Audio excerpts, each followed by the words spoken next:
아멘. 오늘은 보잘것없는 이스라엘의 역사라는 제목으로 스데반의 설교를 살펴보도록 하겠습니다. 여러분, 예수님께서 갈릴리로 가실 때 한 번은 사마리아라고 하는 또 지역을 지나가시게 되는데, 그곳에 수가라는 동네에 이르게 되십니다. 거기서 야곱의 우물가에 물을 길러 온 여인을 만나시고, 그리고 그 여인에게 물을 좀 달라고 요청을 하시게 됩니다.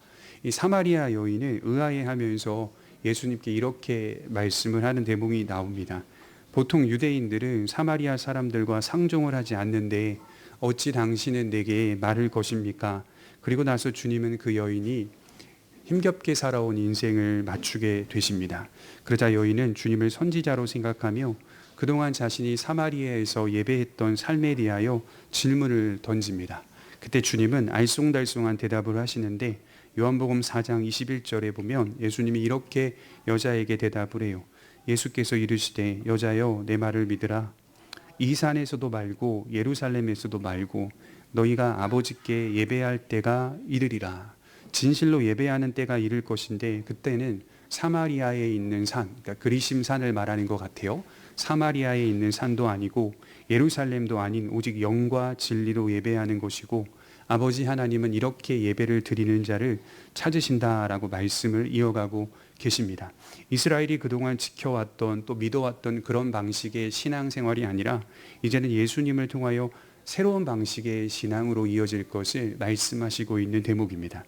구약의 모든 신앙의 형식이나 규례나 의식과 전통들은 사실상 예수님을 가리키고 있기 때문에 이제는 그리스도를 통하여 새로운 시대가 왔고 그 그리스도를 통하여 참된 신앙으로 나아가야 한다는 것을 말씀하신 것이겠죠. 앞으로 있을 신약 교회의 신앙생활을 염두하시면서 하신 말씀이라고 평가할 수가 있습니다. 제가 시작하면서 이런 말씀을 드리는 이유는 오늘부터 이어지는 스데반의 설교의 내용이 공식적으로 기독교가 유대교라고 하는 뿌리에서 나왔지만 유대교와 같지 않다는 점을 강조하고 있는 내용이라고 볼 수가 있습니다. 유대교는 기독교회로 향해야 한다, 이 얘기를 지금 처음부터 끝까지 스데반은 설명하고 있습니다. 간단하게 생각해 보면 율법과 성전이 유대인들에게 주어지기 전에 하나님은 이미 교회를 세울 것을 작정하시고 계획하고 계셨다, 이 말씀을 스데반이 하고 있는 것이죠. 그래서 7장 38절에 보면 독특한 본문이 기록되어 있습니다. 한번 보실까요? 7장 38절입니다. 같이 읽겠습니다. 시작. 시내산에서 말하던 그 천사와 우리 조상들과 함께 광야 교회에 있었고 또 살아있는 말씀을 받아 우리에게 주던 자가 이 사람이라. 그러니까 굉장히 구약의 역사를 서술하고 또 기록을 하고 있는데요. 이것만 보더라도 그냥 구약 역사 그대로 사실대로 기록을 하는데 구약과는 전혀 매치가 안 되는 단어 하나가 이게 끼어 들어가 있죠. 그게 바로 교회라는 단어입니다. 그래서 이미 하나님께서는 광야 생활 자체를 무엇으로 보았는가라고 보면 신약의 교회로 보았다는 것이죠. 스데반은 구약의 모든 역사와 율법과 교례와 의식과 전통들은 다 신약의 교회를 향하고 있기 때문에 이제는 유대교가 아니라 기독교회로 발전해야 한다, 그 얘기를 지금 하고 있는 겁니다. 스데반은 이제는 유대교가 아니라 기독교로 신앙이 전환되었다는 점을 선포하고 있는 것입니다. 설교 내용이요 굉장히 치밀하고 논리적입니다. 그리고 이 차이를 설명하기 위해서 유대인들이 이미 잘 알고 있는 두 가지의 이 주제를 건드리고 있는데, 하나는 역사라고 하는 주제와 또 하나는 성경이라고 하는 주제를 거론하면서 변증해 가고 있다라고 하는 것이죠. 그러니까 유대인들이 스데반의 설교를 들었을 때 어땠을까라고 생각을 해보니까 엄청난 충격이었을 것 같아요. 굉장히 큰 충격을 받았기 때문에요. 나중에 가보면 이게 극도로 미움이 굉장히 증가하여 순식간에 돌을 던져서 스데반을 죽여버리는 장면으로 이 사건이 다 마무리되고 있는 것을 보았을 때 유대교인들 입장에서 스데반의 설교를 들으면서 엄청나게 충격을 받았던 것 같아요. 스데반도 유대인이었기 때문에 같은 역사를 가지고 있었지만 이스라엘 역사를 이해하는 관점이 오늘 모여서 스데반의 설교를 듣고 있는 유대인들과는 너무나 많이 큰 차이가 있었다는 겁니다. 또한 율법의 본질과 의미도, 성전의 본질과 의미도 스데반의 입에서 나오는 모든 설교와 설명을 들어보면 우리가 지금까지 알고 있었던 율법과 성전의 의미가 맞나 싶을 정도로 너무나 새롭고 신선하며 충격적이었다는 것을 금세 알아갈 수가 있습니다. 또한 스데반의 설교를 들어보면 예수님을 죽인 유대인들에 대한 비판과 정죄가 담겨 있기 때문에 극도로 분노하게 만들었을 것입니다. 여러분, 단순히 한 예로 한번 생각을 해볼게요. 스데반은 성전이라고 하는 주제를 바르게 이해하고 있었습니다. 구약의 성전이 이스라엘 민족에게 주어진 것은 하나님을 성전에 가두자는 의미는 아니었습니다. 성전은 하나님을 참되게 예배하는 장소이지 하나님을 모셔두려는 장소는 아니었다는 것이죠. 이스라엘은 역사 속에서 항상 하나님을 참되게 예배하려고 한 게 아니라 하나님을 성전에 가두려고 했다는 것입니다. 이것이 바로 우상 숭배였다는 것이죠. 이에 대하여 주님은 이렇게 말씀하신 대목이 나오는데, 요한복음 2장 17절에 보면 제자들이 성경 말씀에 주의 전을 사모하는 열심이 나를 삼키리라 한 것을 기억하리라. 주의 전을 사모하는, 여기 전은 성전을 말하겠죠. 성전을 사모하는 열심이 누구를 삼킨대요? 하나님, 예수님을 삼켜버린다고. 굉장히 알쏭달쏭하면서 좀 힘든 그 이해를 요구하는 말씀인 것 같아요. 아니, 성전을 사모해요. 좋은 거잖아요. 성전을 갈망해요. 좋은 거잖아요. 근데 이 갈망이 지나치다 보니까 어떻게 되냐면 예수님마저 삼켜버리는 거예요. 예수님을 예배해야 되고 하나님을 예배해야 돼요. 여호와 하나님을 예배해야 되는데 여호와 하나님을 삼켜버리는 거예요. 이게 무슨 말이냐면 인간의 욕망이 하나님을 가둔다는 뜻입니다. 하나님을 새로 만든다는 뜻입니다. 새롭게 하나님이라는 존재를 창조한다는 뜻입니다. 하나님을 참되게 예배하려는 열심이 아니라 성전 그 자체를 삼키려는 열심이 너무 과하여 하나님마저 인간의 욕망으로 삼켜버리는 이상한 형태의 신앙이 세워진 겁니다. 여러분, 요즘도 이렇게 신앙생활하는 사람이 있을까요? 없을까요? 있을 겁니다. 상당히 많이 있을 겁니다. 그러니까 구약식대로 신앙생활하는 사람들이 상당히 많이 있을 겁니다.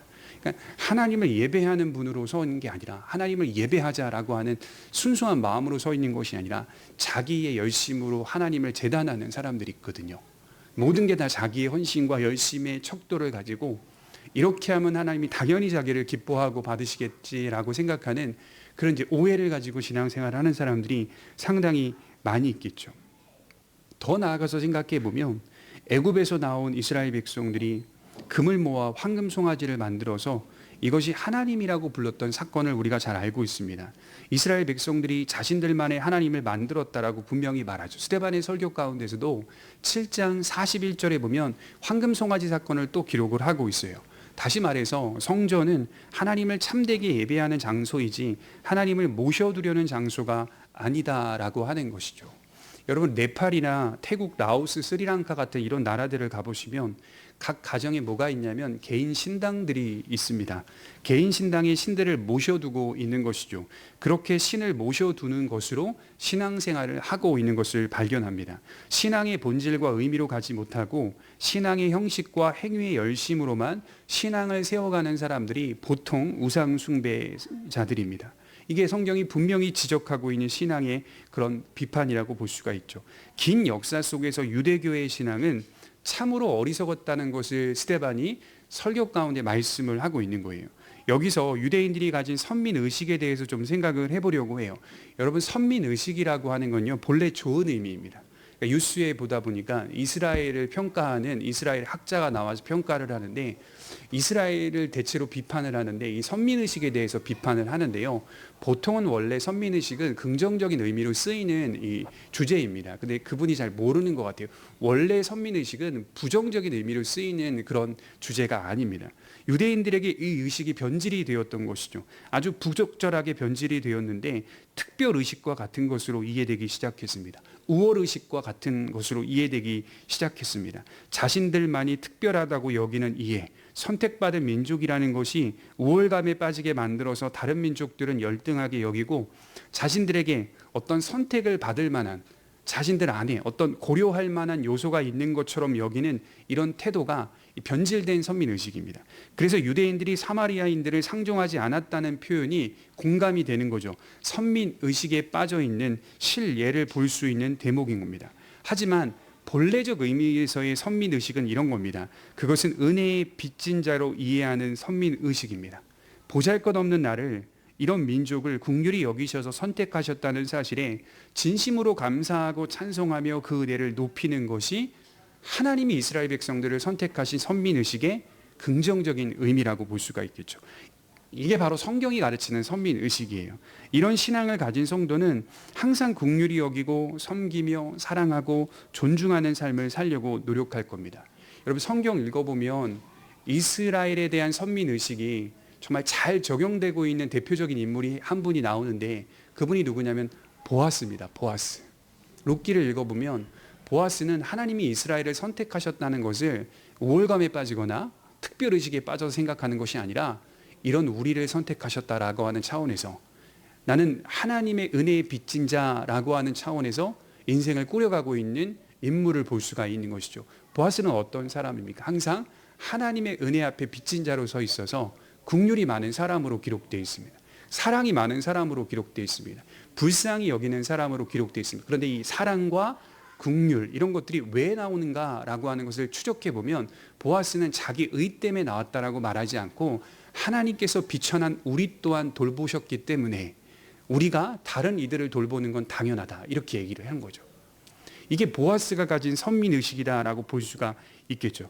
그래서 구약 성경에 읽어보면 사회적으로 어려운 사람들, 육신적으로 도움이 필요한 사람들을 많이 섬기라고 율법에서 굉장히 많이 강조하고 있는 것을 보게 됩니다. 그러면서 너희가 받은 은혜를 기억하라는 말씀들이 자주 반복됩니다. 너희는 원주민이 아니었다, 이런 얘기를 계속하시거든요. 하나님이 너희도 저들과 같이 객이었다, 고아였다, 이방인들이었다라고 하는 사실을 계속 기억하라고 반복하십니다.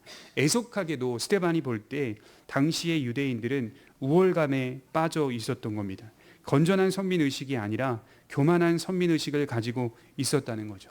솔로몬이 뭐라고 말했죠? 잠언 16장 18절에 교만은 패망의 선봉이요 거만한 마음은 넘어짐의 앞잠이니라. 인간이 멸망하는 이유는 다 하나밖에 없습니다. 교만입니다. 교만.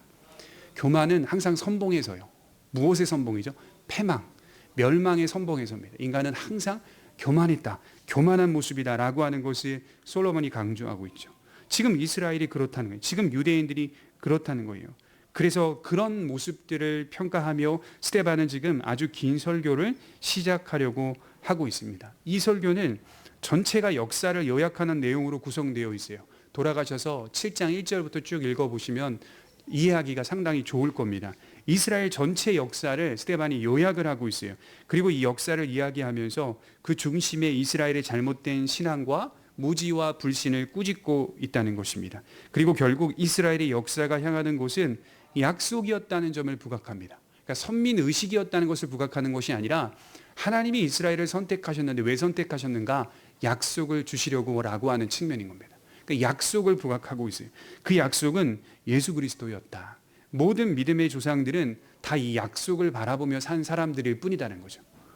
모든 사람들은 다 이 약속을 받아서 그 약속을 신뢰하고 약속을 향하여 걸어갔던 사람들일 뿐이다라고 하는 겁니다. 그래서 오늘 말씀을 들으면서 두 개의 초점을 놓치지 마시기 바랍니다. 하나는 예수님을 소개하기 위해서 이스라엘의 역사를 설명해 가고 있다는 것이고, 다른 하나는 이스라엘의 역사 속에서 유대인들은 자랑할 만한 것이 없고 도리어 부끄러운 것이 많은 민족이었다라고 하는 사실을 말씀을 하고 있습니다.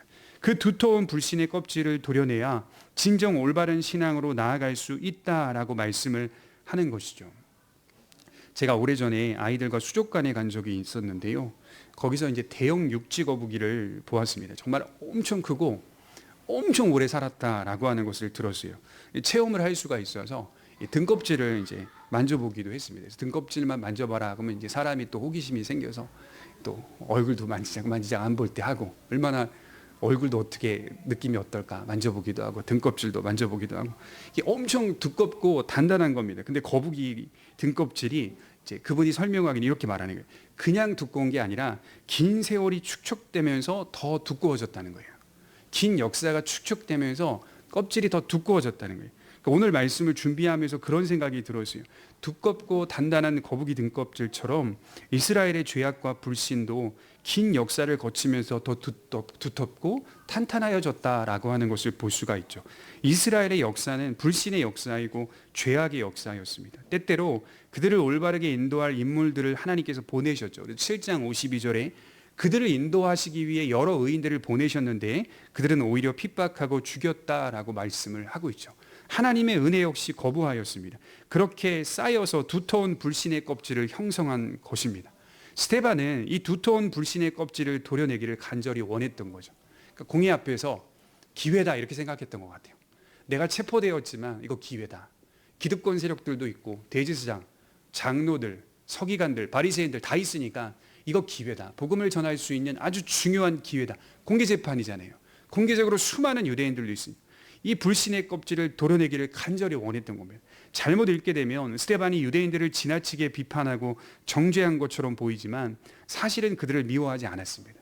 여러분 설교 내용 읽어보면 비판이 많거든요. 정죄가 많거든요. 근데 이게 미움이 없어요. 그가 마지막에 죽음을 맞이할 때 모습을 보면 무릎을 꿇고 그들을 위하여 기도하고 있어요.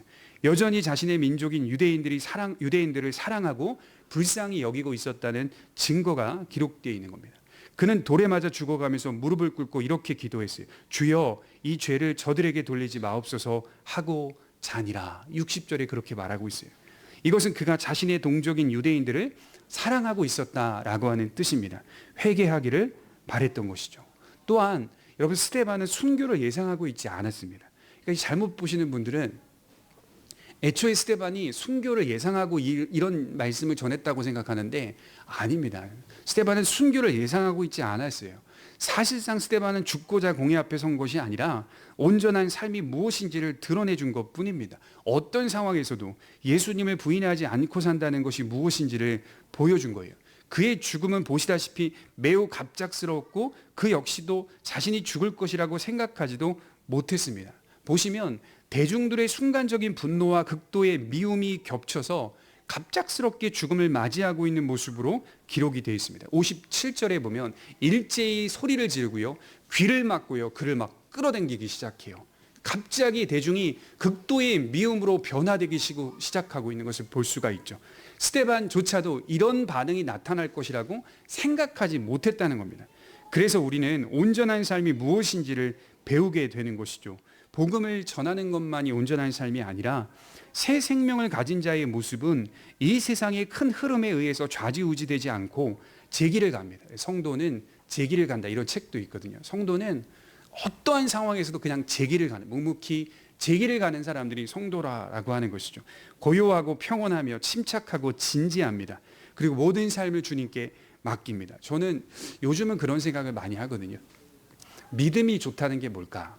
여러 측면으로 설명할 수 있겠지만 하나님께 맡길 수 있는 삶을 사는 사람, 그러니까 철저히 하나님만을 신뢰하며 철저히 하나님께 맡기는 사람이 믿음이 좋은 사람이 아닐까라는 생각들을 요즘 그렇게 묵상하며 살고 있거든요. 맡긴다는 게 이게 쉬운 게 아니거든요. 인생을 살아보니까 맡기지를 못해요. 잘 우리가 맡기지 못하고 우리 안에서 모든 것들을 해결해 보려고 노력하고 그 모든 문제들을 다 내 안에서 다 그냥 고민하고 갈등하기 바쁘거든요. 뼈를 상하게 한다라고 성경은 말하거든요. 뼈를 상하게 하면서도요, 내가 이거를 또 털어내지도 못해요. 계속 스스로가 계속 반복적으로 갈등하고 고민하고 근심하면서 스스로 힘든 삶을 보내고 있는 것을 보게 됩니다. 믿음이 좋다는 것은 어떠한 문제 앞에서든 어떠한 형편 앞에서든 철저히 하나님께 맡기는, 스데반이 마지막 점에 내 영혼을 아버지께 맡기나이다, 부탁하나이다 라고 말했던 것처럼 스데반의 믿음은 이미 근간이 맡겨져 있어요. 영혼이 하나님께 맡겨져 있기 때문에 다른 여타의 문제가 와도요, 그것이 크게 느껴지지가 않습니다. 왜냐하면 영혼이 하나님의 손 안에 보호를 받고 있다는 사실을 확신하고 있기 때문에 크게 두려움이 없고 침착하고 고요했던 거죠. 그래서 우리는 온전한 삶이 무엇인지를 지금 배우게 되는 거죠. 모든 삶을 주께 맡기는 삶.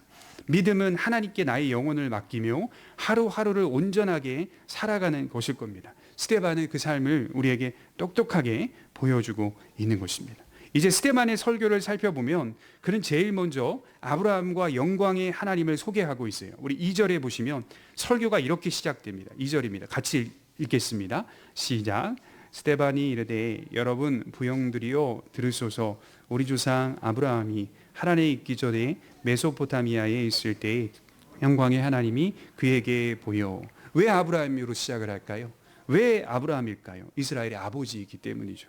이스라엘 역사의 첫 시작은 아브라함부터 시작됩니다. 그래서 이스라엘 하면 바로 나오는 게 아브라함이어야 돼요. 왜냐하면 이스라엘 역사의 첫 출발, 스타트가 아브라함이기 때문이에요. 아브라함은 유대교 안에서도 믿음의 조상으로 통하고요, 기독교 안에서도 믿음의 조상으로 동합니다. 아브라함은 위대한 사람이고 특별한 사람으로 불립니다. 그래서 2절부터 8절까지의 내용을 보면 다 아브라함에 대한 주제입니다. 그런데 자세히 읽어보면 스데반이 아브라함을 존중하면서도 아브라함을 그렇게 높게 평가하고 있지 않은 것처럼 보여요. 유대인들에게 아브라함은 믿음의 조상이고 믿음의 거물입니다. 따라갈 수 없는 대단한 믿음을 가진 이스라엘의 아버지인 것이죠. 하지만 유대인들이 생각하고 있었던 그런 아브라함이 아니라 그저 평범한 아브라함처럼 기술하고 있습니다.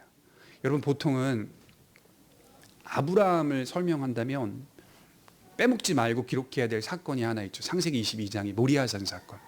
우리가 잘 아는 모리아산 사건만 보더라도 아브라함은 그 새벽에 하나님의 말씀을 따라주신 독자인 약속의 아들 이삭을 모리아산으로 데리고 가서 번제를 드리려고 했던 인물, 엄청난 믿음을 가진 인물. 이 대단한 사건이 오늘 기록되지 않아요. 이 대단한 사건을 기록하지 않아요. 오히려 아브라함의 여정을 기록하고 있습니다. 하나님의 약속을 받고 그 약속을 소망하며 이동했던 그의 여정, 그것만 씁니다. 아브라함은 어떤 사람이냐? 약속을 받고 이동했던 사람이다. 이동하며 살았던 사람이다. 스데반이 강조하려는 것이 무엇일까? 이렇게 가만히 제가 생각을 해서 한 문장으로 만들었습니다. 스데반이 강조하려고 했던 건 이런 것 같아요. 아브라함이기 때문에 하나님께서 찾아가신 게 아니라 아브라함 같은 사람도 하나님께서 찾아가신다. 아브라함이기 때문에 하나님께서 찾아가신 게 아니라 아브라함 같은 사람도 하나님께서 찾아가셨다. 여러분, 누가복음 3장 8절에 보면 세례 요한이 회개하지 않는 유대인들을 향해 강력하게 비판하는 이런 말을 해요. 이 돌들로도 아브라함 자손이 되게 하시리라. 니네들 그렇게 아브라함 하잖아. 근데 하나님은 이 돌들로도 아브라함 자손 되게 하신다니까. 요한이 엄청나게 대단한 사람인 것 같아요. 그러니까 비판하지 말아야 할 인물을 비판한 거거든요. 굉장히 비아냥거린 거거든요. 아브라함 그 별거 아니다, 이 얘기를 하는 거예요. 하나님은 돌들로도 아브라함처럼 되게 하신다. 너희가 회개해야 된다. 그 얘기를 세례 요한이 하고, 똑같이 지금 스데반이 하고 있는 것 같아요. 아브라함이 메소포타미아에 있을 때 무엇을 했나요?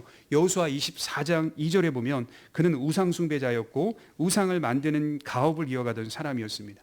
그런 아브라함에게 하나님은 찾아가셨고 약속을 주십니다. 믿음의 조상 아브라함이 아니라 죄인 아브라함을 찾아가셔서 약속을 주시고 순종하도록 요구하십니다.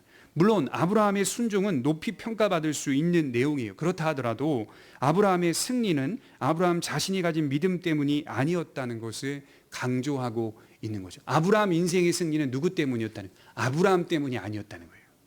믿음의 조상하면 아브라함이 믿음의 조상이니까 아브라함이 갔지, 아브라함이 통과했지, 아브라함이 천국 갔지, 아브라함이 다 했지, 해결했지. 스데반이 그렇게 말하지 않아요. 4절을 한번 볼까요?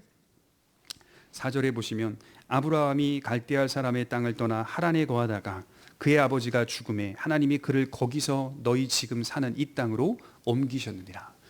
굉장히 특이한 표현을 쓰고 있죠. 행위의 주체가 누구라는 거예요? 아브라함이 갈 바를 알지 못하고 갔다. 창세기에는 이렇게 기록되어 있는데요. 하나님은 뭐라고 기록하셨냐면 이 땅으로 옮기셨다. 스데반은 이렇게 말하고 있어요.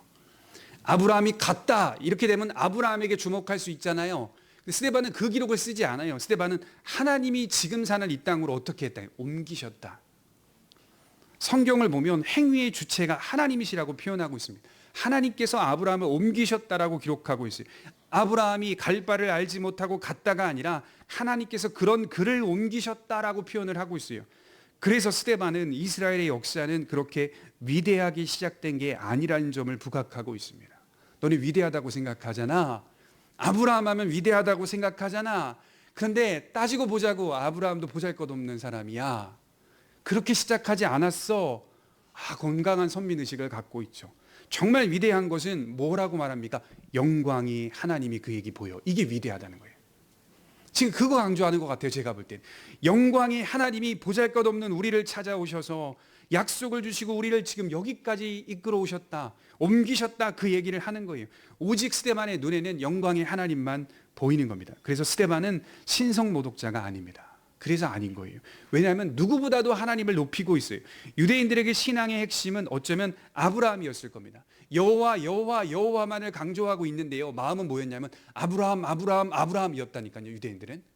왜 아브라함을 더 붙잡아야 되냐면 우리가 특별하다는 것을 만방에 알려주기 위해서는 아브라함이 필요한 거예요. 스데반은 그게 아니라는 거예요. 영광의 하나님이다. 신앙의 핵심은 아브라함이 아니라 영광의 하나님이심을 강조하고 있습니다. 이스라엘 전 역사는 약속을 주시고 그 약속 안에서 은혜를 베푸시며 이루어 가셨던 영광의 하나님의 역사다라고 하는 겁니다. 아브라함은 씨에 대한 약속을 받았고 아브라함은 땅에 대한 약속도 받았습니다. 그리고 아브라함은 믿음의 여정을 걸었습니다. 이동하면서 믿음의 여정을 걸었죠. 이 믿음의 여정을 히브리서에 보면 순례의 길이다 이렇게 표현을 하고 있어요. 순례자처럼 믿음의 여정을 걸어간 사람이 아브라함이었어요.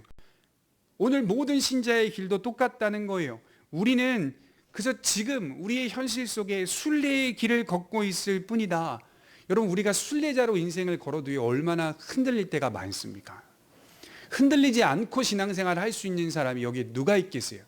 목사인 저조차도 이 밑바닥까지 떨어지는 경험을 할 때가 한 번이 아닙니다. 한두 번 할 때가 아니거든요. 거기서 다시 몸부림쳐서 올라와서 신앙을 세워가야 할 때가 한두 번이 아니에요. 우리는 흔들릴 때가 늘 많습니다. 흔들림에도 불구하고 우리가 다시 서서 순례의 길을, 이 믿음의 여정을 걸을 수 있는 이유는 하나님께서 그를 지금 사는 이 땅으로 옮기셨느니라. 영광의 하나님께서 우리와 함께하고 계시기 때문에, 우리를 인도하고 계시기 때문에 우리가 이 믿음의 포지션을 놓지 않게 되는 겁니다. 아브라함이 씨에 대한 약속을 받았어도, 땅에 대한 약속을 받았어도 자기의 삶 가운데 이 약속이 실현되는 것을 온전히 보지 못하고 천국으로 부름을 받았습니다. 여러분, 아브라함은요, 약속 받았어도 약속이 성취되거나 실현되는 것을 보지 못하고 죽었다니까요. 그러니까 뭐만 바라봤던 게, 약속만 바라보며 걸었던 삶이 아브라함의 삶이었어요. 그리고 나중에 수백 년이 지나고 나서 그 약속이 이스라엘 민족 가운데 실현되는 것이 나타나게 되는 것이죠. 다윗과 솔로몬 시대에. 아브라함은 그렇게 약속을 받았어도 온전히 보지 못하고 부름을 받았습니다. 믿음은 이와 같습니다. 약속을 받고 그 약속을 믿으며 남은 인생의 시간들을 채워가는 겁니다. 지금 우리의 현실도 동일한 거예요. 그리스도께서 우리를 위하여 십자가에 죽으시고 또 우리의 죄를 사하시며 또 우리를 위하여 부활하셔서 영원한 생명을 주셨죠.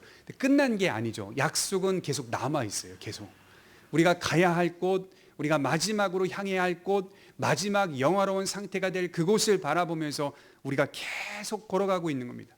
인생의 시간들을 채워가고 있는 겁니다. 그 과정 속에 이리 흔들리고 저리 흔들리는 우리의 연약한 인생의 모습들이 확연히 드러날 때가 많이 있다는 거예요. 그러나 염려하지 마라.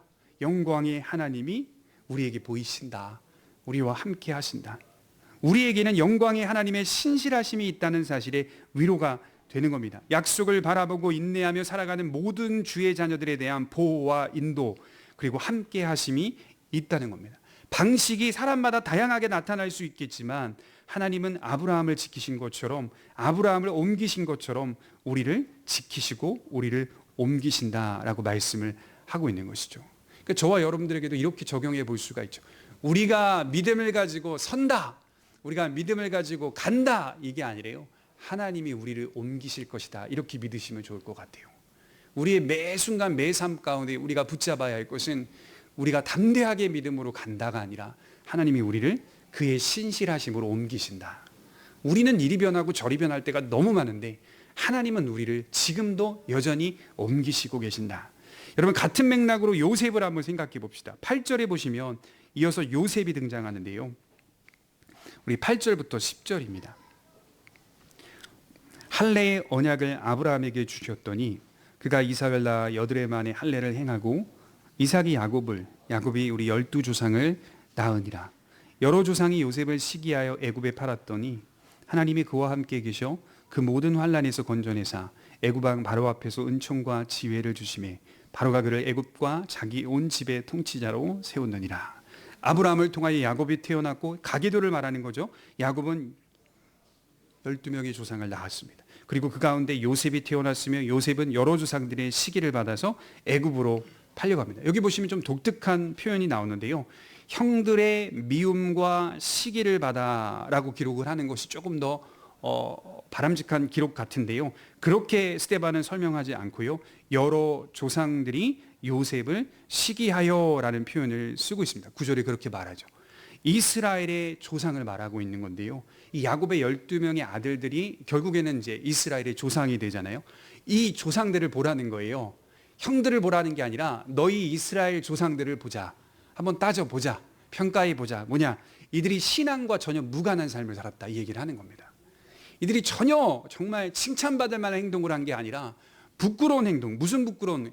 시기가 많아서 동생을 팔았잖아요. 죽이려고 팔았잖아요. 그게 너희들의 조상이라는 거예요. 여러 조상들이 시기하여 요셉을 팔았다. 애굽으로 팔았다라고 하는 것을 강력하게 드러내고 있다. 신앙과 전혀 무관한 부끄러운 행동들을 했던 것이 이스라엘의 조상들이었다라고 말씀을 하고 있는 겁니다.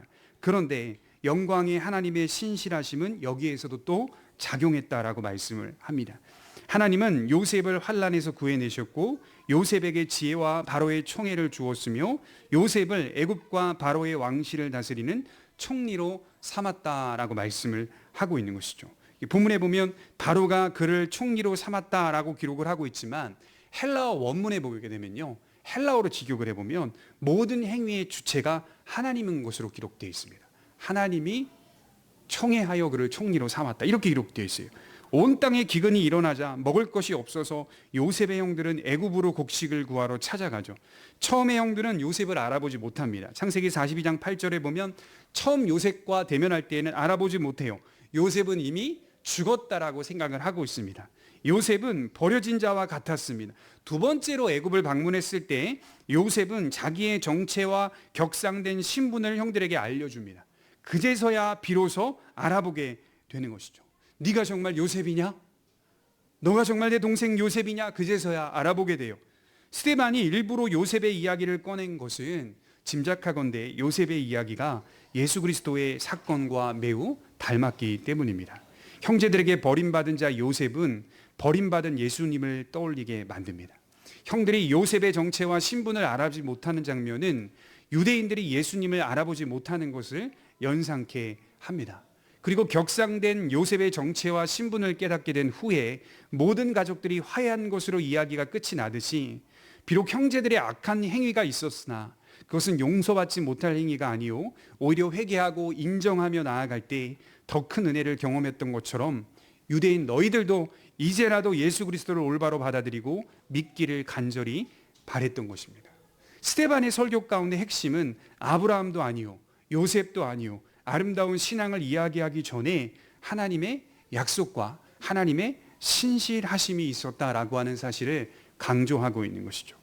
하나님께서 죄인들을 찾아오셨고 약속을 주셨다고 말씀을 합니다. 그리고 진정 믿음을 가진 자들은 이 삶의 여정 가운데 그 약속을 믿음으로 받아서 항상 살아내고 있다라고 하는 것이죠. 모든 믿음의 선진들은 약속을 바라보며 살았다라고 하는 겁니다. 그런데 이 약속을 바라보며 산 자들은 몇 명 되지 않았다라고 스데반은 말하고 있어요. 이스라엘 전체 역사를 보면 약속 바라보며 약속을 소망하며 살았던 사람들은 많지가 않았다. 그 얘기를 지금 하는 거예요. 대체로 유대인들은 하나님의 약속을 오해하고 곡해하였습니다. 그러나 하나님은 인간의 조건과 능력과는 상관없이 그 약속을 착실하게 지켜오셨다라고 말씀을 하는 겁니다.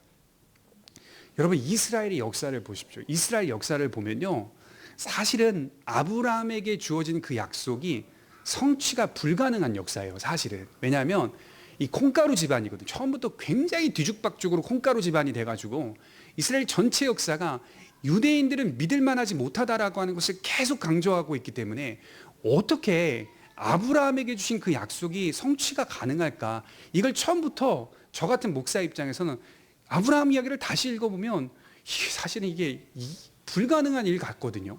왜냐하면 자꾸 인간들이 회방을 하거든요. 유대인들이 자꾸 망쳐요. 하나님께서 일을 이루어 가실 쯤에 또 망치고. 인간은 믿을만하지 못하다. 그런데 그런 인간의 악한 행위조차도 전용하신다라는 표현을 쓰는데요. 그걸 전용하셔서 하나님께서 약속하신 것을 온전히 착실하게 이루어 오셨다는 것이 하나님의 신실하심, 영광이 하나님의 능력이었다라고 말씀을 하고 있습니다. 그리고 그 진정한 약속의 실체가 오늘 드러났는데 그게 바로 중보자 예수 그리스도였다라고 말씀을 하는 겁니다. 그래서 스데반의 설교를 깊이 들여다보면 하나님과 예수 그리스도로 가득 차 있어요. 그리고 성부 하나님의 신실하심이 보입니다. 아브라함의 신앙도 칭찬받아 마땅해요. 요셉의 신앙도 인내했잖아요. 칭찬받아 마땅합니다. 하지만 아브라함과 요셉이 하나님을 붙잡고 살았다는 것을 말하기 이전에 그들을 하나님께서 인도하셨고 그들을 하나님께서 보호하셨다는 사실에 무게중심이 있는 겁니다. 그걸 말하기 전에 내 인생을 하나님께서 지키셨다라고 하는 것이 더 크게 무게중심에 깔려 있는 거예요. 저변에 깔려 있는 거예요. 결론을 좀 맺으려고 해요. 종교적인 그리스도인은 이 신앙이라고 하는 것이 언제나 자기로 시작해서 자신으로 끝나는 믿음만 있을 뿐입니다. 이게 종교적인 신앙인들이 보통 다 그래요. 자기로 시작해서 자기로 끝납니다. 그러나 복음적인 그리스도인은 언제나 하나님께서 시작하셔서 하나님께서 마치실 것을 믿는 그 약속을 바라보며 살고 있습니다. 요셉이 창세기에서 했던 고백을 진지하게 생각해 보아야 돼요. 형들이 요셉에게 엎드리며 말했어요. 이제 요셉의 정체가 드러나니까 형들이 두려워서 다 요셉 앞에 엎드려 우리는 당신의 종일 뿐입니다. 종입니다. 라고 꿇어 엎드려서 탄식합니다. 그러자 요셉은 형들에게 이렇게 대답하고 있어요. 창세기 50장 19절에 요셉이 그들에게 이르되 두려워 마소서 내가 하나님을 대신하리이까. 저는 이 고백이 너무 멋진 것 같아요. 내가 하나님을 대신하리이까. 히브리어 원문에 보면 타가트라는 단어가 쓰이는데 자리라는 뜻입니다. 영어로는 place인데요. 장소를 뜻하는 건데요. 이게 정확한 번역으로는 자리를 의미하는 것 같아요. 내가 하나님을 대신하리이까. 정말 억울한 역사를 살았거든요. 한 20년, 25년 사이에 그 억울한 역사를 다 살아서 누가 보상해줘요? 보상도 못 받죠.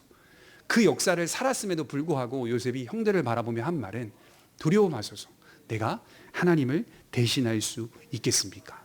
나는 하나님의 자리에 있지 않습니다. 나는 그 장소에 있지 않고 하나님의 섭리 가운데 살아가는 인생의 장소에 있을 뿐입니다.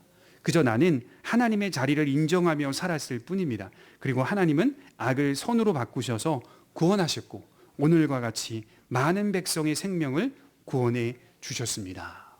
요셉이 이렇게 고백을 하고 있습니다. 요셉 역시 오늘 스데반과 같이 그 영광의 하나님을 부각하고 있는 거죠. 정말 제가 볼 때는 자기 좀 자랑할 만 하거든요.